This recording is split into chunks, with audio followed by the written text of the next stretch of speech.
what we'll be covering, a little bit about what we're covering tonight. And let me introduce you all to Nick Ray. He is a phenomenal repeat guest speaker. He's the director of our virtual reality and augmented reality lab here at the Regional Entrepreneurship Center. He is our tech guru. He is knows all things technology, and he's going to be talking to us a little bit tonight, a little bit more tonight, about operating in a virtual world. And I'll let you take it away and let us know what you'll be covering. Thank you, Tanya.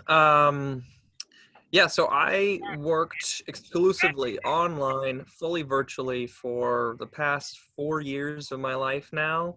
And I've used pretty much every single tool that's out there, all of the different strategies for getting customers, all of the sales retention techniques, everything that you could think of, including managing teams, hiring people. So really happy to be able to share that side of my personal journey with you guys. You know, I'm here with the rec because of my a passion for virtual reality, and I think we all see it's going to be a big technology. So we want to make sure our region is prepared to capture that opportunity. But today we're going to be talking specifically about how to take a business that might have started in the physical world into a virtual space. And if you're looking to start a company, how you can start right on up in a digital marketplace and start gaining your first customers. That's what we'll be up to today. So Tanya, do we have anything else? Are we going to wait on anybody, or should I just jump right in? I think we can go ahead and start, jump right in. Do you have some slides that you'd like to share? I do. I would love to share. Yeah, I don't think I can do it on my own without them. Okay, let me see if I can. So I'm going to share my screen. Tell everybody you're the Slack master. Looks like we're the Slack master. Yeah. Looks like we're sharing it. Yep, we can see it. Yeah, there we go. Okay. Okay, so this is digital marketing. And I broke this into 3 sections for you guys.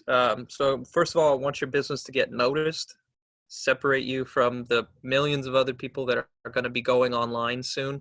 And then we want to make sure they stay with you. So building a following, and that's going to be a really critical component to your digital marketing strategy. You don't want one-time customers if you can help it. You got to have at least 2 interactions with them. So you want a sale, and then you hopefully would like a review at the very minimum. But what you really like is to stay, keep them as some sort of a follower or a member or something like that. And we'll talk about that later.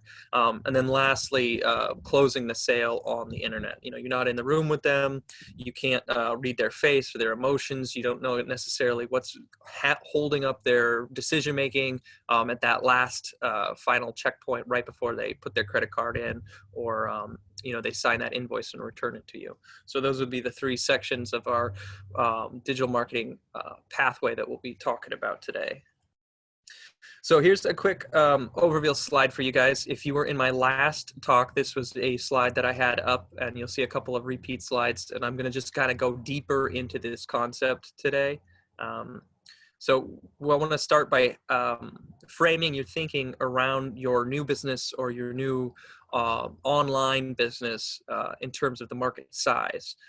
Whereas you were a local business before, by default, you are now a worldwide international business. And whether you still serve your local community or not, the fact that your message reaches people on other continents makes you an international presence. You don't have to take advantage of that, and you can stay small.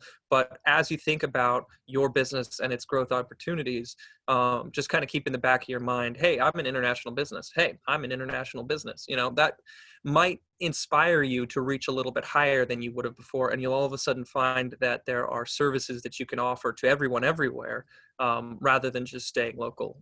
No need to. Again, all of this will work for local, but just kind of keeping in the back of the mind, 4.5 billion people are online, and you might be able to tap into a percentage of that. So then looking at the marketplace, we kind of have this traditional funnel here where we start at awareness, and this would be getting noticed. So we've got to find a way to differentiate ourselves and pull people into our orbit. We want them to pay attention to our specific brand and our specific service amongst the millions of others. And so we'll go kind of deeply into that phase specifically, since it's the most critical for differentiating somebody who will never buy from someone who might buy. Next, we'll drop into the interest in the decision-making phase. And this is where I'm going to spend most of my time, because this is where I think you guys can benefit the most from some of my expertise in inbound and content marketing. That's basically keeping customers around, avoiding spending money to attract customers and interest them in your products. And I think this is a far more value-driven way to engage customers rather than spending money on ads. I think in this interest in decision-making phase, if you employ an inbound marketing strategy and you use a lot of content, while it's a little bit more costly up front, I do believe in the long run, this is going to return a lot of business to you and make you a far more sustainable and profitable business. So I'm going to walk you through that and kind of see if I can convince you guys to make the investment in your businesses that I know will produce great results in the end for you. And then lastly, we're going to review the action phase. I don't have too much for you in there, aside from looking at ways you can view what your customer is up to as they're kind of on the finish line. When it comes to sales, you have either product sales, which means that they're selling through a website, in which case some of these tools are going to be great, and I'll talk about that. And then you have service sales, where you're going to want to be on the phone with somebody, and then that's going to be a whole nother topic we'll need to kind of dive into, because the way you engage someone in a Zoom call or a phone call is going to be different than the way you do it in person, but you can still be very, very successful. Just a whole nother topic we won't have time to get into today. So starting in the awareness phase, I want to look at this in two different ways for you. So many of you who are just starting, or maybe you're switching to online, I'm imagining Corona didn't do anything great for your business. I'm thinking that most of you are not looking at those loans that you may or may not have received and said, woohoo, extra money, this is great. So I wanted to give you guys an opportunity to see the difference between ways in which you can attract customers. On the left, you have very traditional way, pay for it. You get out there and you advertise. This works, and it's a part of your strategy. I definitely encourage its use, especially in the beginning when you're trying to determine interest. What I don't recommend is spending tons and tons of money and relying solely on ads, because they're shallow touch points. They attract people in the moment and then they're gone. So as soon as you lose their interest, you're never getting them back again. Whereas some of these free techniques and some of the content marketing stuff I'll talk about, you have lots of touch points, lots of opportunities to keep them engaged. So if their kid comes up to them and says, Mom, I scraped my knee, and then they put their phone down, you didn't just lose a customer. Their email is in your list, and they'll come back around to you, something like that. Whereas the ad is always just in the moment, buy and don't buy. So on the free side here, I'm gonna start at the bottom, PR. This is what I know the least about. I've never done any PR on my own. I've never reached out. They've always come to me. So if anybody else in the rec has experience with PR and reaching out, that kind of a strategy, that's a world unto itself. And they might be willing to share some information with us. But I know that, sometimes if you have a story or you participate in something like the rec, there's ways to connect yourself with traditional media. Tanya, I think you've mentioned a couple times, a few people in that world, and sometimes they come around and they want to do a story. So that's a great way to get your name out. If you tell Tanya or someone like Tanya and say, I've got new company starting up. If you know anybody in the media and wants to do a story on an up and coming startup, that's a really good way to get your name out for free. Yeah, but I'm thinking of even doing a workshop just solely on that. So. Oh yeah, see, there you go. I would love to attend that, because it's I'm sure it's a little bit more complicated than the way I'm describing it. Yeah, it takes a little more work than that, but I'm sure it will definitely valuable if you understand how to do it. The next one I want to talk on is the one at the top here, SEO. And for those of you who don't know, search engine optimization is what that stands for. And a lot of people want SEO. They say, I need SEO. My website needs to have SEO. Can you SEO my website? And they throw the term around and they just know it's important, but they're not really sure what it means or how it works. Basically, the way SEO works is a search engine is designed to find content based on tags or keywords. So the more keywords or the more tags you can put in your website, the more likely it is it will come up at the top of the list, unless you're paying for it to be at the top. But let's say that you have a, it's a hauling company. You haul old furniture or big parts or something like that, and you want to stand up a website to let people know that you're still active during COVID, and you'll come and do contactless delivery or pickup of their items. When you develop your website, what you'll want to do is you want to go and you'll research your competition or see what other people are just searching for. Maybe you're the first, hauling company in your area, and you want to see the keywords they're using. And Google will have a list of these, and you can search for this after we're done here. And keyword searches, Google. And just check out, and there's a whole world of that you can see and read up on. But basically, you want to find the keywords most associated with the service that you would like to offer. And then you want to pepper that keyword into your website as much as possible. You want to make sure that it's on all of your pages at least once. Sometimes, and what I've done for people to boost their SEO is what you can do. If you guys, I know you're taking the Wix, build a website on Wix. So if you're using Wix, you can do this yourself, or if you have somebody building your website for you on WordPress or something like that, you can ask them to do this. You can take the keyword and you can put it on your webpage, and you can make it white so nobody can see it. So if it doesn't fit in that fancy text that you have, so you paid a copywriter to come up with a brilliant way to describe your services and your value proposition, and you don't want to shoehorn this weird keyword in there, even though it's very related to your service, you can just write the keyword in white somewhere in the corner of your page, and then no one will be able to see it, but it lives on there. So when somebody who, wants to search for hauling services, Google's hauling services located on every single page of your website, and that will boost it all the way to the top because it shows up over and over and over again on your website, and the algorithm thinks, oh, these guys must be really about hauling services. So that's the most important part of search engine optimization. That's what you want to do first and foremost. And if you're using Wix, it has a little wizard, and it's going to walk you through basically doing that. It's going to say choose your keywords and make sure they show up everywhere. The second thing that you want to do that not a lot of people know about is hyperlinking. The way that the search engines work is they reward IP addresses that have more links than others. The more links on your website to other locations, the more reputable and the more valuable your website appears. So if a search engine is trying to decide between two equal companies with the number of keywords, it will look at the number of hyperlinks and say, well, who's contributing more to the connection of the web?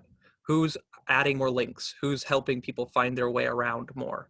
And then whichever one that is will end up higher on the list.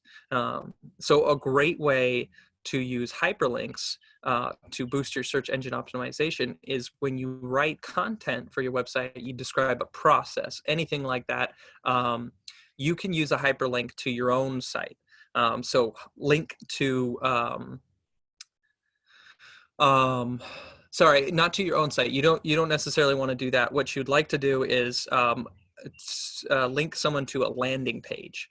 So let's say I have a description of my hauling service, and I want to talk about the kind of truck that we use. In there, I would say, like, we use a truck with this much horsepower, and it's made by this company. And then one of those words in there will be blue, and it'll be a hyperlink, and it'll be about the trucks or something like that. People want to know more. How much pounds can this truck haul or something like that. And so that they'll click on that hyperlink, and it will take them to a page that talks specifically about the trucks. And then at the bottom of that page, it'll say, find hauling companies in your area that use these trucks. And that link will go back to your website. So they'll have gone to another site, which the search engine will enjoy, and then they'll come back to you. So they'll get to read a little bit more content about what they wanted to know, and they'll come right back to your site. So that's a quick way to add hyperlinks. Another way to add reputability and to help customers trust you is to link to products or services that you trust and use. So if I were to say I love Slack, I use Slack all the time, on my website I would say when I work with companies, I advise them to use Slack.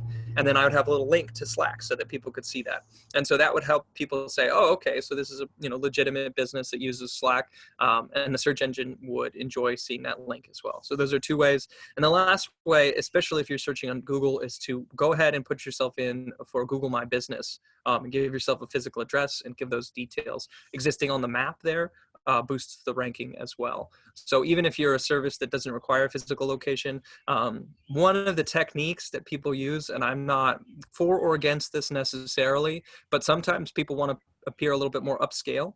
So they will get a mailing address, or they will get a hot desk, PO box in a more affluent neighborhood, and then they'll list that as their business address. So when they show up, people say, oh, well, they're in that neighborhood, they must be doing very well for themselves. And if you want to sell Maseratis, that's probably a smart decision. I don't think it's for everybody, but certainly you should put your business on the map, even if you don't need a physical address to run it. It will definitely boost your search engine. Okay. And Nick, I did want to say just one little side note. Right now, Google My Business is free during COVID. So yeah, I didn't. Yeah, that's great. Mm-hmm. Yeah, fantastic. Okay, so free, more free. Good. More free. Save you $20, right? Yeah. Yeah. I didn't think it must not have been expensive, or must have been free when I did it. I don't remember paying very much or anything at all for it. Yeah, I think before, I think I was paying like $12.95, and it went to free. So during okay. Oh, that's good to know. Yeah, I didn't know they were charging now, but now it's free. Great. Okay, so back in the free column it goes. Okay. So to back up real quickly, SEO, I hope you guys have a good understanding of that now, and we can talk more about that if you have questions. PR, again, let's talk to Tanya or somebody else about it. It's not quite my area. I know it's valuable, but I'm not an expert. And then so content marketing. I want to talk to you guys about content marketing. And this leads me into two strategies for bringing in customers called inbound marketing and outbound marketing. And I went ahead and I created this little flow chart for you guys to show you how it all works and fits together. So inbound marketing, the main idea is that people come to you. You get them coming to you. You are not pounding the pavement every single day. And outbound marketing is you're going to them. You're going out there and you're getting their attention somehow, some way. And that's the big picture idea. Within that, you have multiple strategies that you can employ to achieve your inbound or your outbound campaigns. On the left here, you'll see you have the two options of personal referrals or content. And on the right, we have email call lists and we have ads. And you see the way that I've arranged this is such that you can kind of see how they flow. And this is one of the most important things of digital marketing. This flow or this funnel here is critical. There is more value in building this funnel than pretty much anything else. You can have a crappy website and shitty content and okay customer reviews, but if you have a really tight funnel that flows from one to the other, you will have a large volume of sales, at least until somebody better comes along. So you can't continue to operate a mediocre business on the internet. Eventually people will figure out that you have a competitor. They will figure out their sales funnel, but getting up and running from these high levels, whether it's ads, whether it's content, wherever you start, all the way down to this bottom area here where I have emails and call lists, that funnel, that flow is the most important aspect of any digital marketing campaign. So I want to start with ads on the far right because they don't quite fit the mold of everything else you see here. So you notice ads actually have three spaces that it flows from. The first one there, it flows to gated content. So you can have an advertisement that when somebody clicks on it, it goes to a landing page, and that landing page says, thanks for clicking. If you're interested in learning more, please download our free e-guide on how to whatever it is that they click the ad for. And so they click the button and it says, to download your free e-guide, please put in your email. And that's what we call gated content, which means that it's free. It just requires you to put your email to get past that gate. So once you're past the gate, then the campaign originators, the people who started this campaign, now will have your email. And you can see on the little flow chart I have here that gated content flows down into the email and call list. Advertisements can also go straight to email and call lists. You don't have to give content away. You can just have them click the ad, and on a landing page it says, thanks so much for clicking. We'd love to tell you about more about our product. Please put your email in here. Or, we're not ready to sell this product yet, but when we do, you'll be the first to know by putting your email in here. But basically, they don't have to download, or they don't get anything. There's no reward for them to give you the email immediately. And the reason that it's further down on the list there is it's more challenging to get people to do that rather than getting the gated content. So if you have something to trade, people are willing to give their emails away more easily. If you just want them to give it up, a lot of people are hesitant. I mean, if you've got something great to offer and they're willing to wait, they might. Or if you're an established brand, sure. But if you're new and they're not sure if they like your product, just asking for their email outright is very challenging. So you're likely to get them to leave your page. And you can test that out. So you can have an advertisement campaign that leads to a landing page. And then you can see how many people come to the page and leave versus how many people come to the page and give you your email address. And then you can run an exact same landing page, and half of the people from your ad will go to the landing page without content on it. And the other half will go to a landing page where there's a little downloadable PDF or ebook or whatever in exchange for the email. And you can see, is it worth it? Are there a lot of people who are responding to this? And then if so, then you send them whichever way that, is getting more email, more people are giving you their email. And the last thing out of ads you can get is it can just go straight to sales. So you can have emails that say, check out our product going on sale now, takes you straight to the website, right to the product or the service that's for sale. It's a description of the product or service. Buy now, goes to the cart, and boom, you made a sale. That's very, very unlikely, which is why it's, the furthest on the right there. So having people buy off of an ad directly has the lowest percentage chance of success. Whereas on the far left, you see there, I've got inbound marketing and then personal referrals. And we have something called affiliates, or people who are on commission. So if you have somebody who is actively engaging you, they are trying to sell you this product, and they have a little bit of money in it for themselves, whether they be, an Instagram influencer or a real estate agent or whomever else is interested in making the sale because they get a commission. That sale is far more likely to go through than some random ad on the internet. And again, in the world of digital marketing, an affiliate is still a digital tool, if you think about it in the terms of not having to connect with the person or being able in person, or being able to reach them from anywhere on the planet. So if I can do a Zoom call with Tanya, and Tanya's not so sure if she wants my personal training services or not, then I can still reach her on Zoom and convince her that service is worthwhile. And so I sell those services, and she goes to the big company that, hooks her up with a trainer, and I get a little bit of, of her membership fee every month that she stays with the company. And so my participation in that sales process does not involve the main company. And so that's why I would consider that an inbound strategy. So I can go out and hire 10 affiliates, or, pay some influencers or give them free swag or whatever, and say, promote my product. And, the more you do it, the more money you'll get. I'm not doing any work for that beyond hiring them. Once I do that, it's over and it's done. So everything that comes after that just comes to me. That's definitely not a necessity.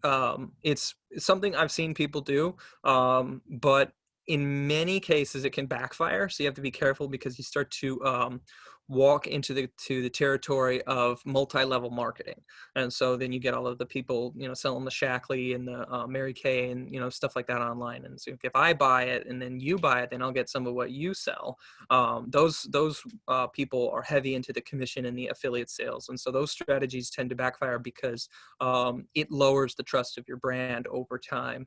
when that happens. So if you're going to do a commission strategy, you want to make sure that you find a way to de-incentivize people from hiring other affiliates, because that's what they'll do. So I hire 2 affiliates, and the affiliates say, okay, well, I get 10% of sales. So here's what I'm going to do. I'm going to hire my own affiliates, and then I'm going to give them a percentage, and then the multi-level marketing begins. So you have to be careful of that.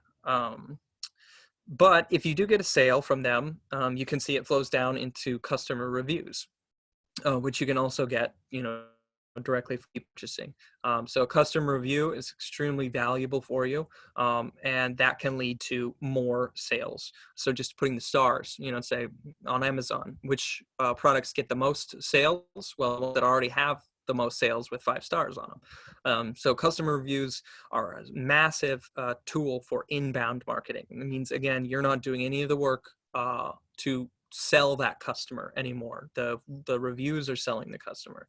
Another really cool thing about customer reviews is if they write something, you can turn that into content. So having people write a review for your business, if it was a positive, 5-star interaction, then whatever they write can go on your website, or it can go on, the e-commerce platforms where you sell, anywhere where you're putting your message out there. That review all of a sudden becomes an endorsement, a testimonial that you can turn into content. So getting customer reviews is a great part of the what I consider the marketing funnel that you're going to want to build for yourself. And that would be really the beginning, in my opinion, of a really solid marketing funnel. The next step down from there is content. And this is where you'll spend most of your time, in both the free and the gated content sections. So producing large volumes of content that you can give away for free, that links back to your website, or to other pieces of content, and eventually leads to some sort of membership or recurring engagement. So what you're after with all of your free content is not necessarily a purchase, though you would like that, and you'll notice in all of these steps you can get a sale out of that. Some people are ready, right away. But what you really want to be building here is a staircase. You want to get them to the next level. And so your focus here isn't on taking free content that says, my product is great, buy my product now. That is not what I mean by free content.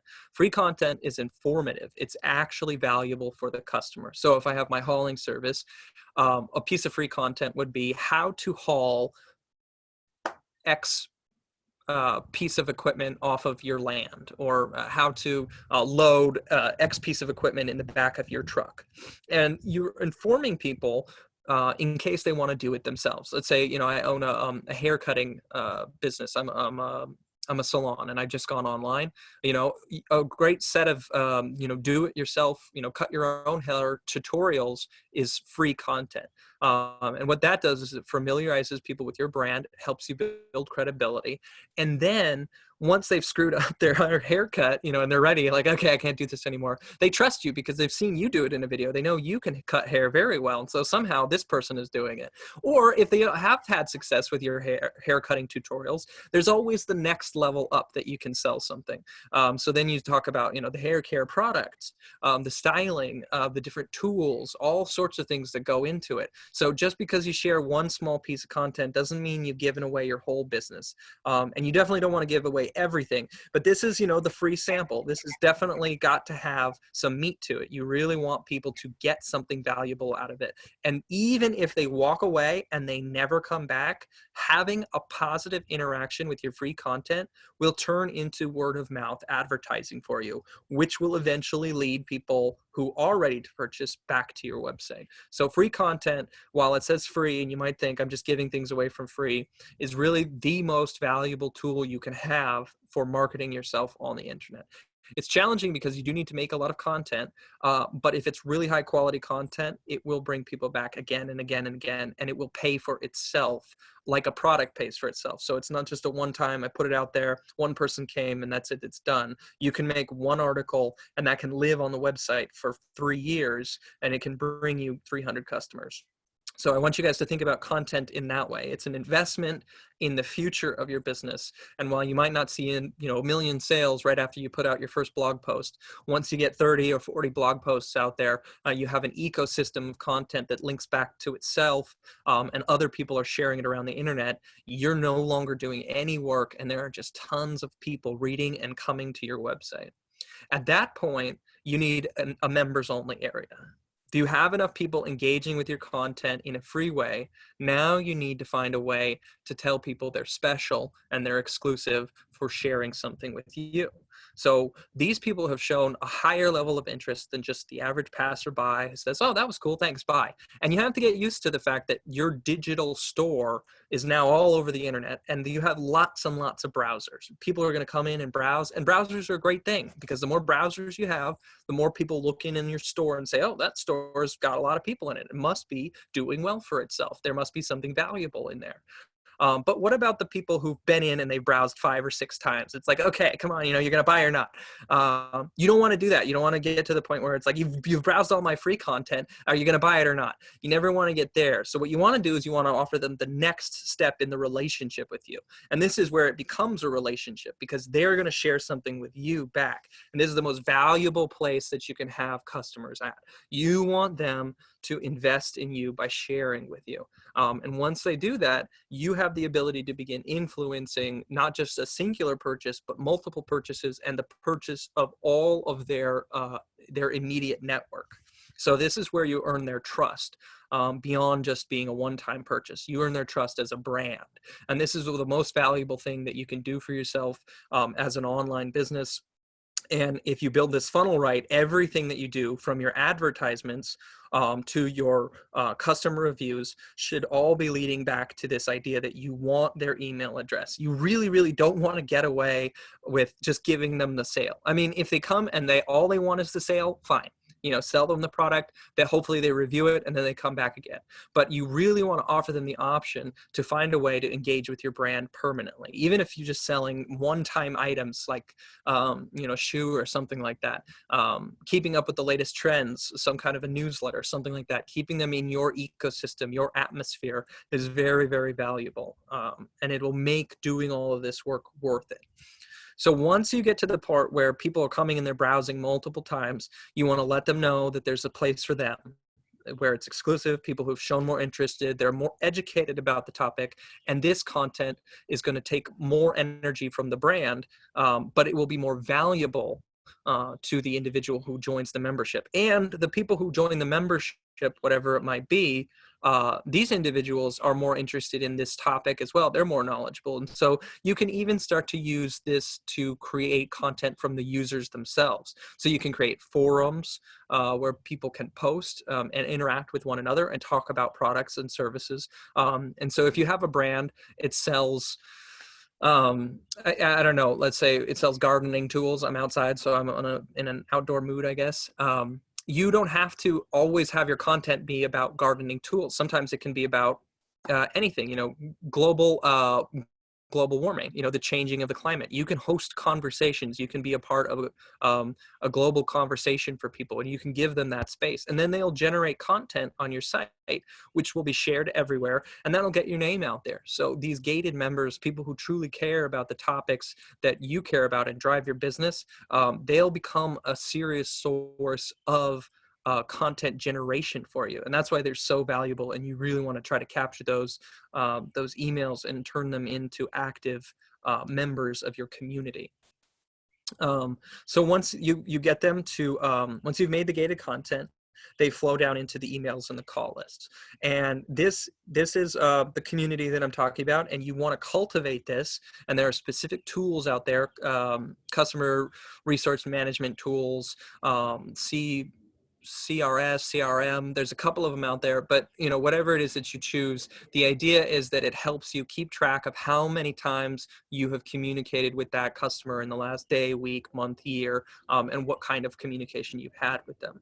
And so at this level, you really want to start treating them like they're customers, even if they haven't bought anything yet. Because if they're feeling the love and they're feeling the attention and they're getting something valuable out of it, it's only a matter of time before they understand this brand is good for my life. life. It's good for my friends' lives, and I might not need this one article today, but what I need is I need people who do something valuable and they're honest and trustworthy in my life. And at that point, they become lifetime customers. So getting to the point where they're in some sort of list for you, and being able to continue to manage that and to make people feel welcome, that is the ultimate goal of any digital marketing campaign. The sale comes from any of these activities. It will flow directly from all of the stages, but what's more important than the sale is the process itself, building the funnel, because the funnel is the engine that makes the whole thing go. The sale is 1 mile traveled, great, okay, but without an engine we travel no more miles. So this is your engine. You really need to build and pay attention to these stages and these steps, and take a look at this once we're done here about how they flow into each other, and think about in the next slide we're going to talk about types of content, how you can create content that leads from one stage to the next to the next to the next. Last note about this slide, we have outbound marketing, and you'll see that from outbound directly down, it drops into email and call lists. That's because you can purchase email and call lists, and I do not recommend that you do that. You might see them for sale. You might see some people recommending you do that. If they're on an email call list, that email is corroded, degraded, compromised in some way, shape, or form. The people who are receiving those emails do not check it regularly or at all. Otherwise, they would have weeded it out already. You're now selling Viagra online if you're buying those call lists. So please don't waste your time with that, even if it's the fast way to jumpstart your business.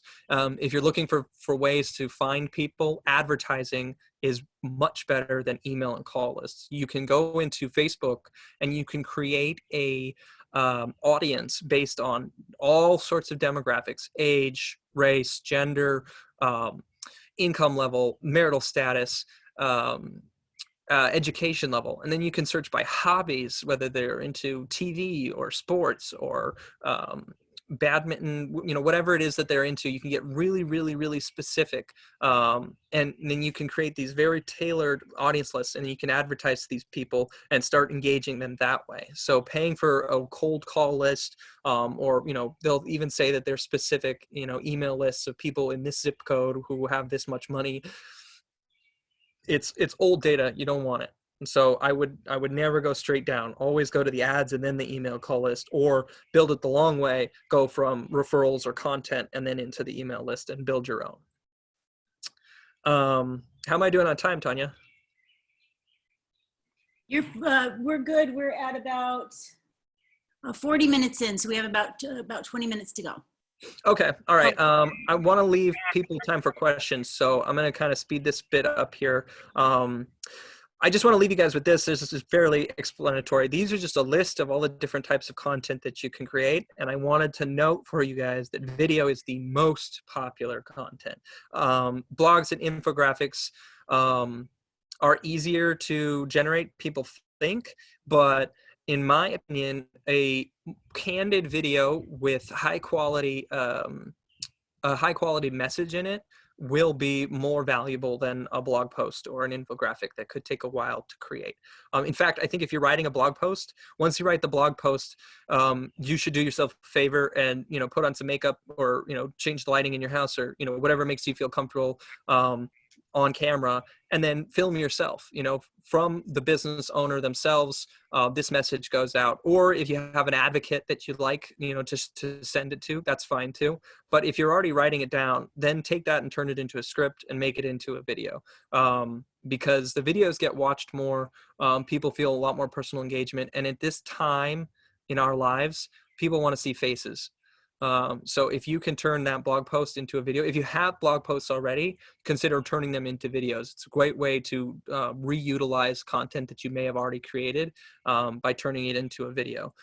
So I know it might be a little strange or awkward to video yourselves. None of us signed up to be movie stars when we started becoming entrepreneurs, but embracing the idea that you're going to be on camera because of COVID is a great way to get started with creating these videos, and understanding that people will respond to your genuine interest in their own well-being. So if what you're selling will really improve their lives and you believe it, they will feel that, and that will sell them 1,000 times more than any blog with, you know, great numbers and stats and information and, you know, other people saying like, oh, I tried it and it was great.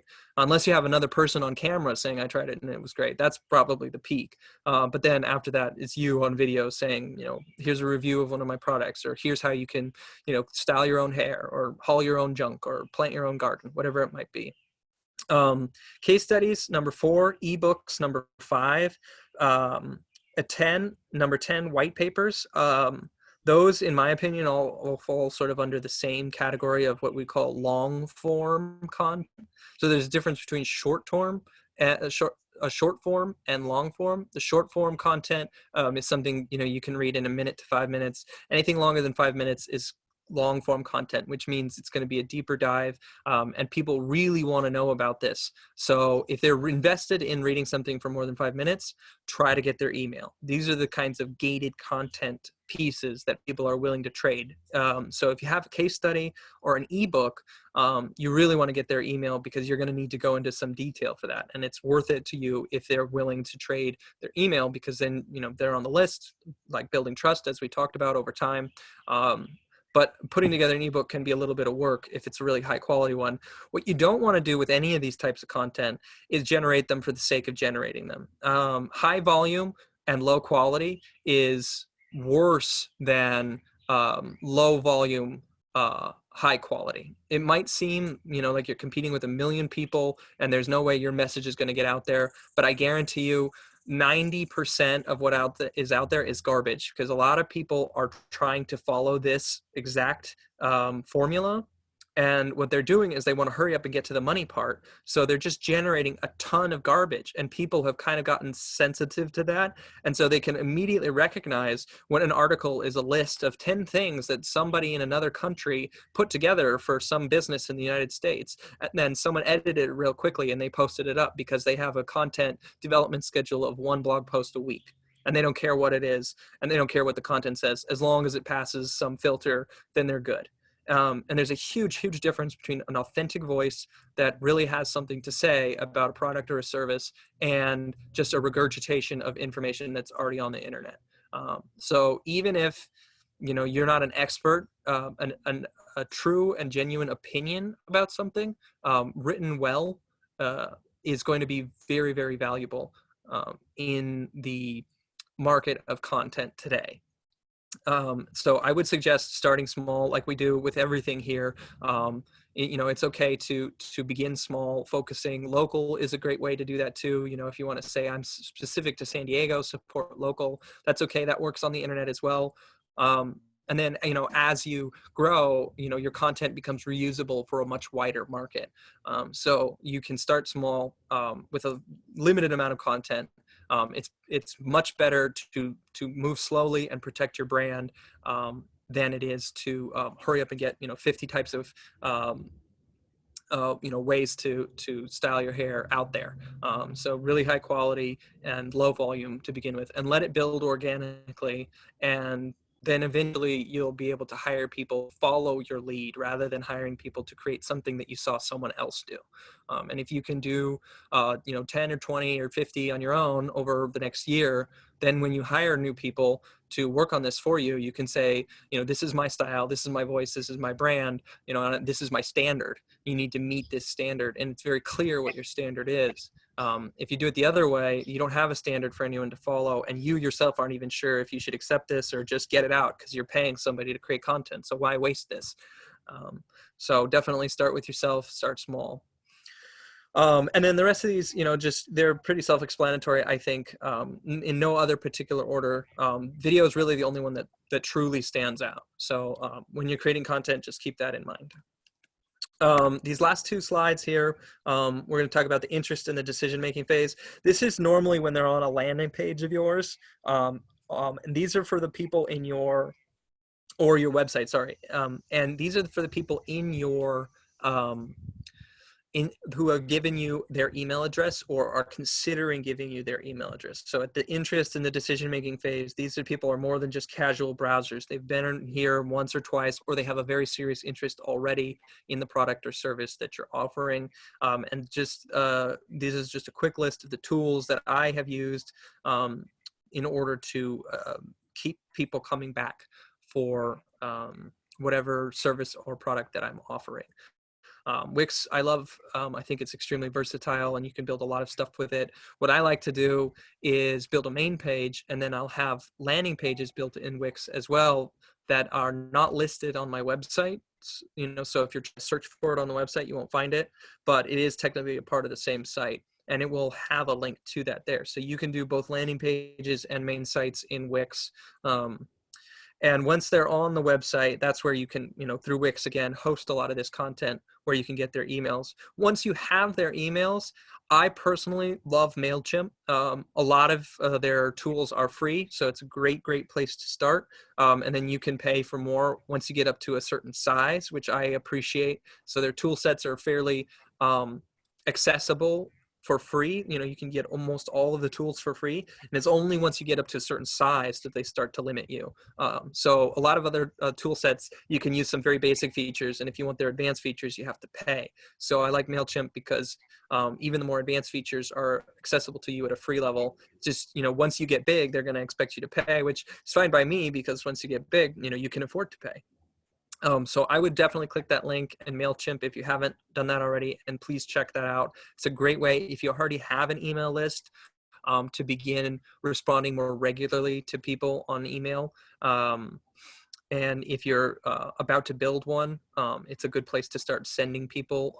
So if they give you your email, what you want to do is have an autoresponder that says, "Hi, and thanks for signing up." That immediate feedback that people get, and that instant gratification, like I gave my email and then boom, I got a reward for it. That's a great technique as well. And MailChimp can help you do that.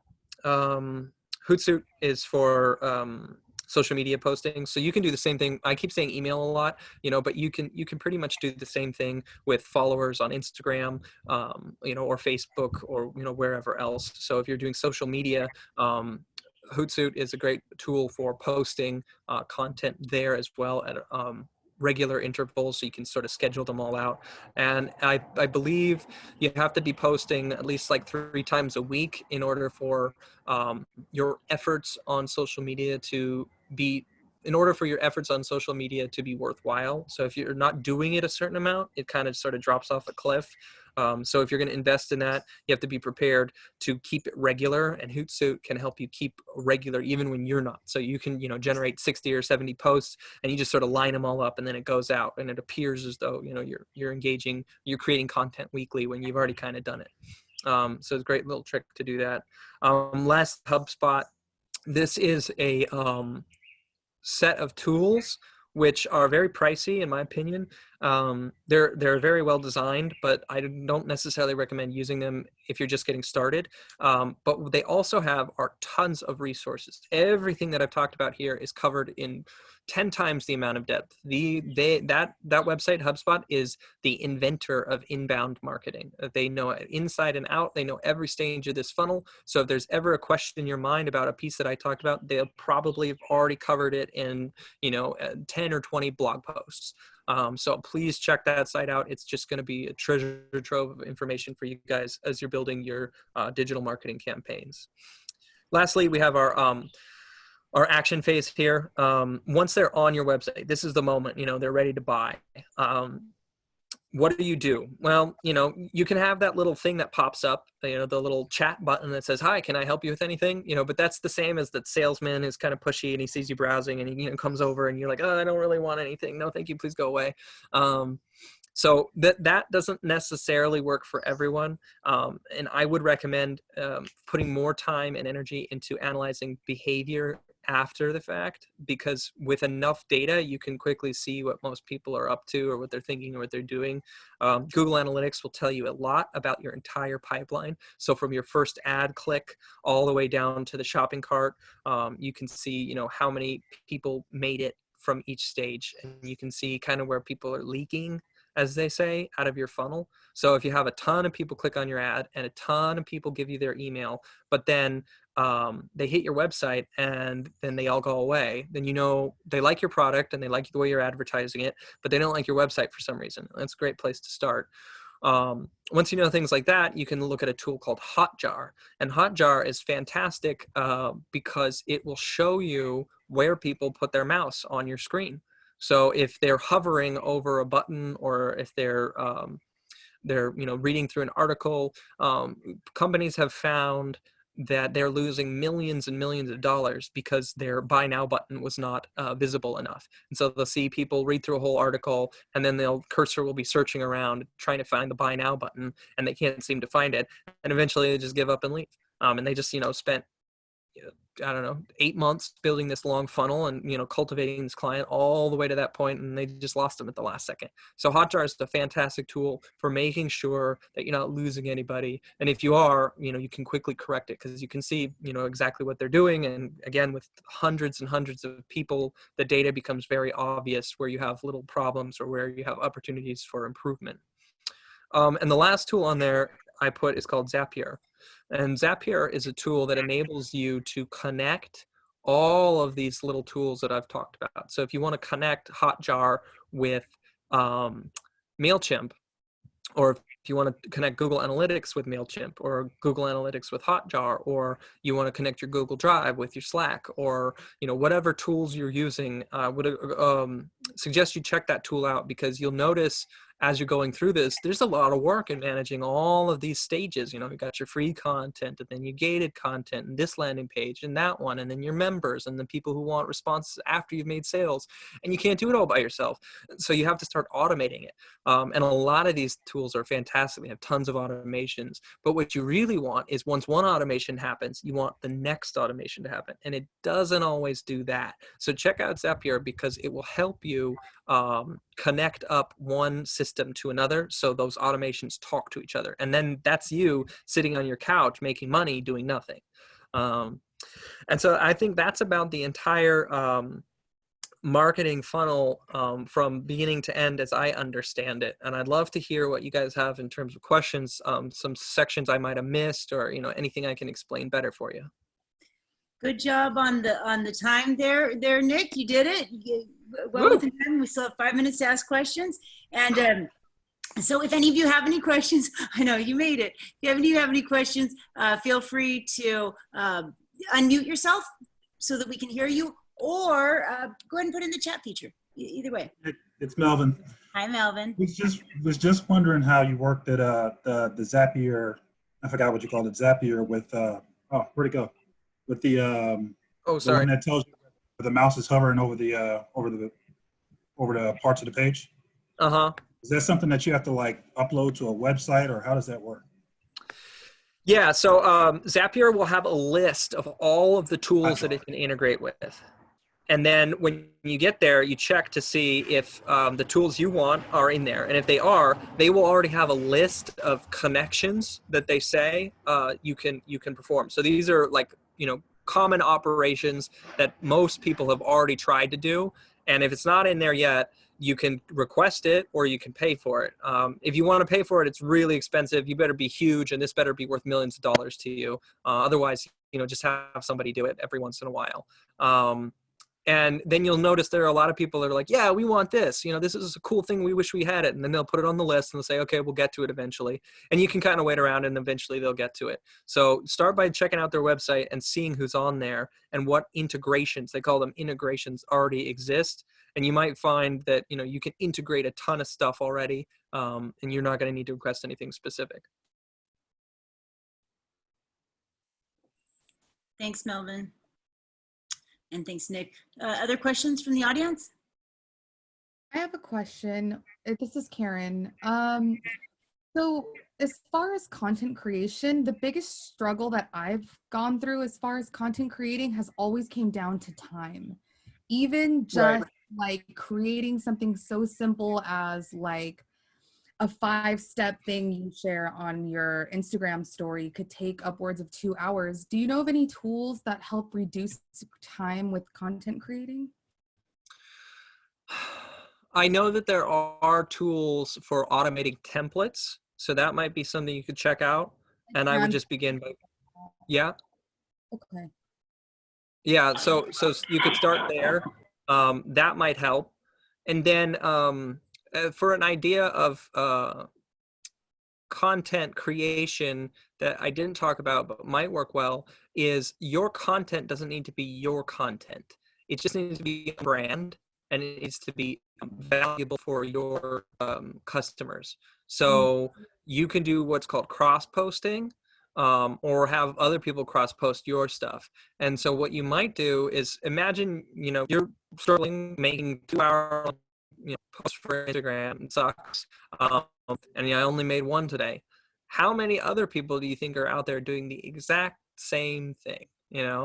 So all of those people are in your position. What if you make one and they make one and somebody makes one, and on and on and on and on, and then you just cross post. You all just share the content with each other, with an understanding that these are the businesses that we've agreed we're going to advertise in terms of who can offer these services or where else you should go after that. So you might split a bit of the attention to begin with, but that's okay.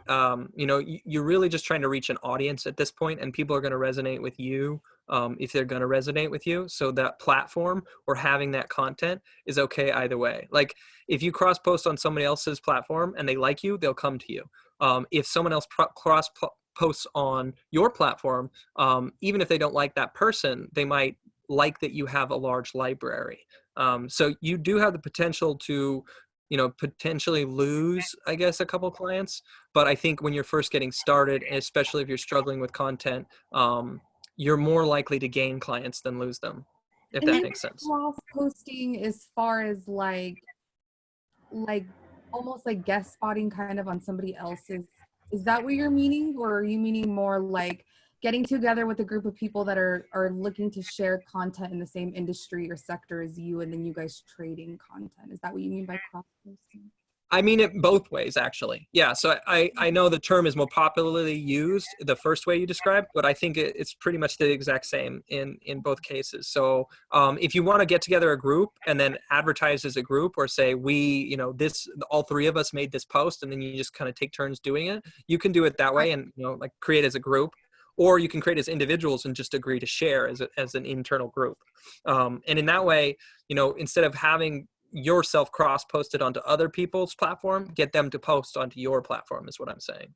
And can I add one thing as well? I've had just so much luck by getting either my employees or my clients or anyone who's a stakeholder to actually make the content for me.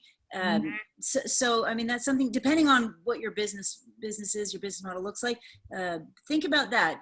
Other people that can post for you, because and not because they're doing the work for you, but because they're excited, right? You're asking them to share and to do things that you can then share, if that makes sense. Yeah, if I can jump in here as well. Who is there? I'm sorry. Oh, sorry, this is Jake. I think specifically with Street Eats and possibly Trendbook, it'll be really nice to get user-generated content. So when people start eating at food trucks or whatnot, and then they post it on Twitter, you can run a campaign, be like, oh, send in your pictures at your favorite food truck and receive, $10 in a voucher or whatever. Exactly. That way you get somebody coming back, and you just got free content. Yeah, let them. And it's real. Yep, absolutely. Thanks. I mean, perfect examples just with their businesses. Yeah, thanks. Yeah, and Karen, you don't have to even know these people. You can start a conversation with strangers. Post your coronavirus hair fails. Something like that. It can be anything to spark conversation that creates content. And then from there, you create one post about how to rectify a common mistake. I mean, you have 20 people posting their fails, and then all of a sudden you have 21 pieces of content there. Does that help kind of like see how you can sort of stretch yourself? Thank you. Mm-hmm. Can I just add a comment too? I have been seeing a lot of people and heard recommendations about kind of what you were referring to earlier about getting on different shows, but the same thing about podcasts.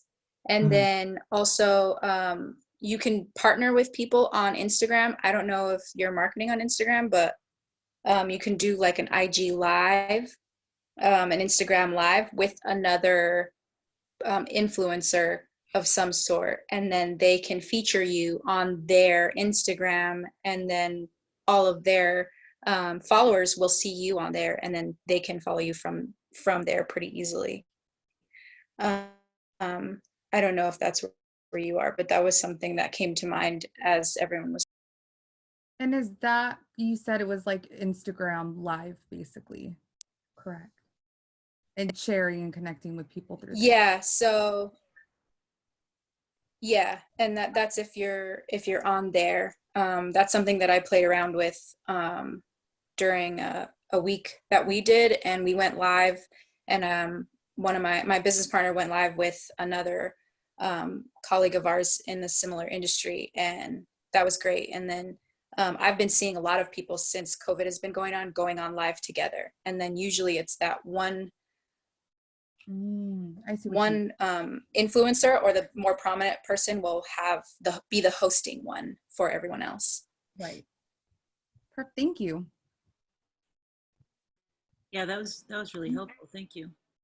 So I think it looks like we're just about out of time, unless, does anybody have any burning questions that they just can't wait until the next workshop for? All right. Well, then thank you all so much for coming. I appreciate it. Once again, this was such a valuable workshop, Nick. I loved it. Useful for me, useful for everyone. I'm seeing a lot of thanks coming through in the chats. Thank you, thank you, thank you. We will see you all again for the next workshop. If anybody has any questions for me, I will be sticking around afterwards. I'm going to go ahead and stop the recording now.